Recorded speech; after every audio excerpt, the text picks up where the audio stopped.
आपण पाहत आहात महाराष्ट्रातील लोकप्रिय न्यूज चॅनल युवा कर्म न्यूज, अन्यायाला वाचा फोडणारी एकमेव वृत्तवाहिनी।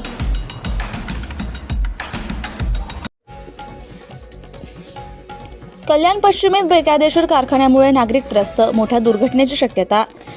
कल्याण पश्चिम येथील लाल चौकी परिसरातील फनगारी चाळ शारदा मंदिर शाळेजवळील निवासी भागात बेकायदेशीररित्या प्लास्टिकचे काळे पाईप तयार करण्याचा कारखाना सुरू असल्याची गंभीर बाब समोर आली आहे। सदर ठिकाणी राहणारे रवी गवळी यांच्या नावाने हा उपक्रम सुरू असल्याची माहिती स्थानिक नागरिकांनी दिली आहे। त्या कारखान्यामुळे परिसरात मोठ्या प्रमाणावर वायू प्रदूषण आणि ध्वनी प्रदूषण होत असून नागरिकांच्या आरोग्यावर त्याचा गंभीर परिणाम होतोय।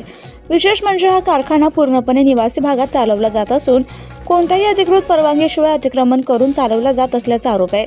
सदर ठिकाणाजवळच MSCB ट्रान्सफॉर्मर असल्याने आग किंवा स्फोट होण्याची भीती व्यक्त केली जाते, त्यामुळे मोठ्या दुर्घटनेची शक्यता नाकारता येत नाही। स्थानिक नागरिकांनी याबाबत अनेकदा पोलीस प्रशासन आणि प्रदूषण नियंत्रण मंडळाकडे तक्रारी केल्या असल्या तरी अद्याप कोणतीही ठोस कारवाई झाली नाही। त्यामुळे नागरिकांमध्ये संतापाचे वातावरण असून तातडीने कारवाई करण्याची मागणी होती आहे।